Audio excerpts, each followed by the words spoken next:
Olá novamente, voltando aqui para relembrar o primeiro vídeo que fizemos na busca sobre o símbolo do 666, né? O significado do sistema, ou de quem rege o sistema, o nome da pessoa ou do ser que rege o sistema. Muitos já sabem, né? Mas nós vamos buscar a partir dos ensinamentos bíblicos.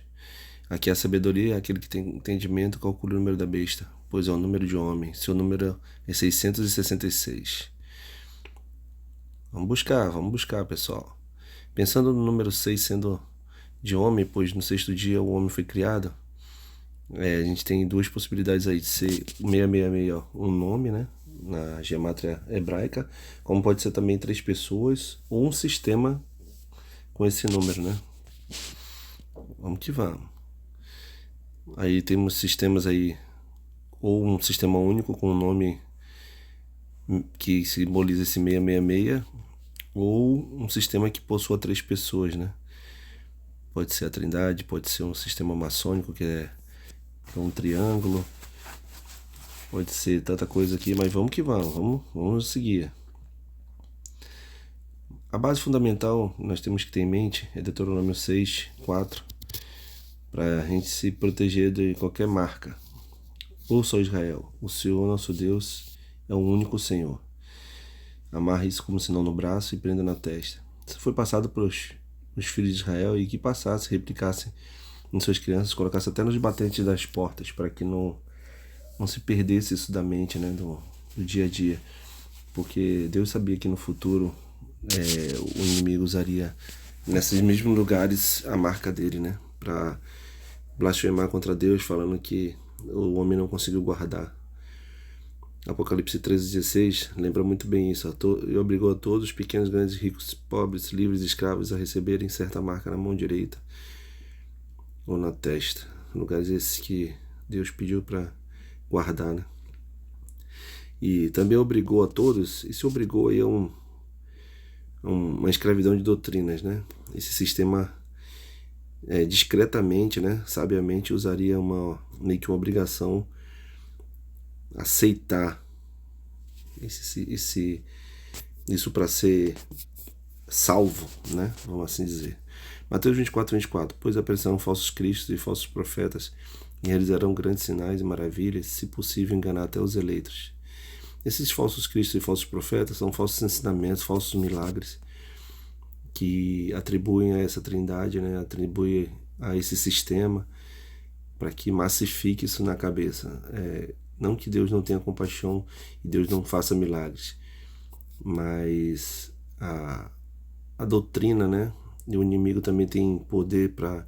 Ele coloca e pode tirar as enfermidades que ele colocou, então ele, criando a doutrina, né, acaba fazendo falsos cristos, botando Cristo na elevação igual a Deus, e não foi isso que Cristo disse, e a gente vai ver mais adiante. Isso é só uma pincelada do primeiro vídeo. O sistema anticristo fará você ir na contramão de Yeshua, né? Tudo que Jesus falou é anticristo, por isso que o nome é anticristo, né? Esta é a vida eterna, que conheça um único Deus verdadeiro e Yeshua, Messias, a quem enviaste. Como a gente falou lá atrás, o único Deus é a base para que a gente fuja desse sistema trinitário. Maçons e construtores, isso aí é uma nova... Eu vi num vídeo de um amigo, tá até anexado nos comentários, né? Salmo 118:22. A pedra que os construtores rejeitaram tornou-se pedra angular. E foi uma curiosidade legal. Quem são esses construtores? E me deparei com Davi e Salomão. E eu vou te explicar por quê. Quando Davi desejou fazer um templo para Deus, ele chegou ao profeta Natan e falou, e o profeta Natan chegou para ele e disse: faça o que o seu coração mandar. E depois Deus procurou o profeta Natan e perguntou a ele: vem cá, por acaso eu pedi para alguém fazer um templo de pedra ou de cedro para mim? Volte lá para Davi e diga o seguinte, né, que ele não fará, e sim um futuro descendente dele, né, fará esse templo. E na verdade não seria um templo de pedra, né? Seria um templo espiritual, só que foi mal interpretado por Davi. Mas vamos lá. A promessa de um templo de morada de Deus era o corpo de Cristo e não um templo de pedra. Davi, em um momento, quis fazer um templo de pedra e não foi autorizado por Deus. Quando o profeta chegou para ele e falou assim em 1 Crônicas 17:11: quando a sua vida chegar ao fim e você juntar os seus antepassados, escolherei um dos seus filhos para sucedê-lo, e eu estabelecerei o reino o reino dele, e ele vai construir um templo para mim, e eu firmarei o trono dele para sempre. Eu serei o seu pai e ele será o meu filho. Nunca retirarei dele o meu amor, como retirei de Saul. E o farei líder do meu povo e do meu reino para sempre. Seu reinado será estabelecido para sempre. Filho, quem foi tratado como filho foi Yeshua. E o amor não foi retirado dele de jeito nenhum. Está com ele até a eternidade. E o trono de Deus foi firmado em Yeshua. Salomão, na verdade, quis se eternizar. Comprou a ideia do pai Davi e se eternizou. A gente vai ver mais à frente por quê, né? Davi estava em vida, foi o primeiro erro aí, ó. Davi estava em vida e escolheu Salomão. Não deixou Deus escolher. E a mensagem do profeta era que quando sua vida chegasse ao fim, então quer dizer, não seria Davi que escolheria, seria Deus.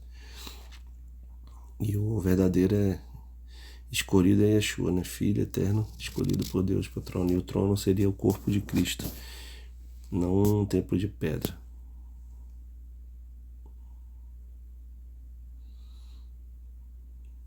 O templo de pedra.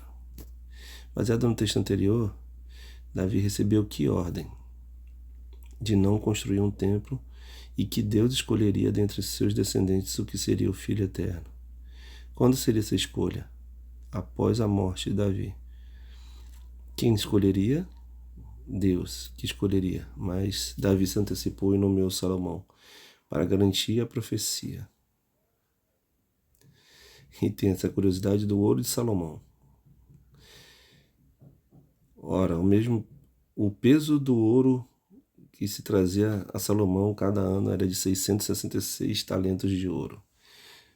Mesmo o número que está no número da besta em Apocalipse, né? Novamente vamos ler aqui. Aqui há sabedoria, aquele que tem entendimento calcula o número da besta, pois é o número de homem, seu número é 666. Baseado aqui não mais no número 6 individualizado, mas sim no 666, já remete a Salomão mais uma vez, que era o preço anual, né, que ele recebia dos talentos de ouro, já meio que simbolizando o número da besta.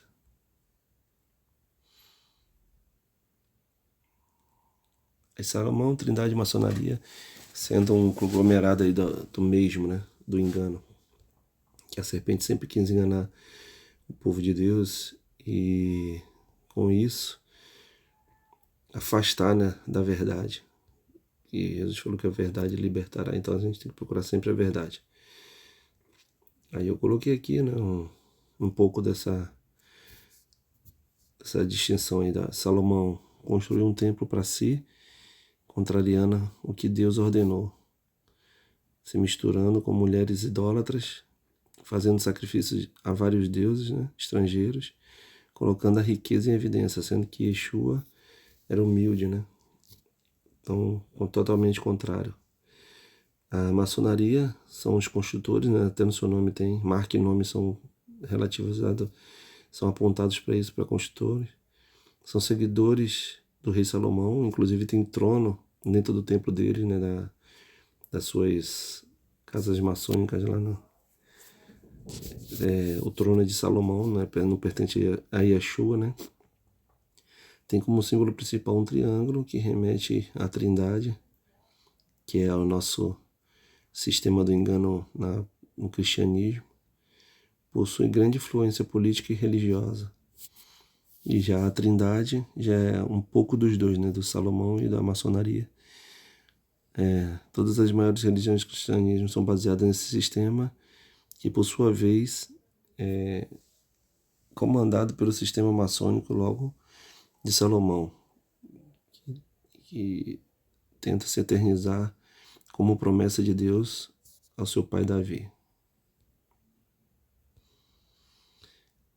Aí a trindade maçônica, né, que tem um triângulo, aí eu coloquei nesse triângulo aí um poder, um sistema religioso, né, um sistema político e uma base anti-messias, que não podiam colocar Salomão de cara, né, para o cristianismo não detectar essa falha.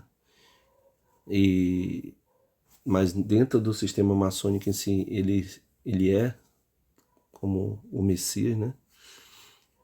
Ele é como o escolhido. E eles têm uma grande força política e força religiosa no seu complexo aí, né? Então vai ter um falso profeta, um líder político aí forte e um sistema por trás de tudo. Esse triângulo da maldade aí, contra os homens, contra a humanidade, que é o sistema anticristo, né? Então, continuaremos buscando a verdade e o nome certo da besta.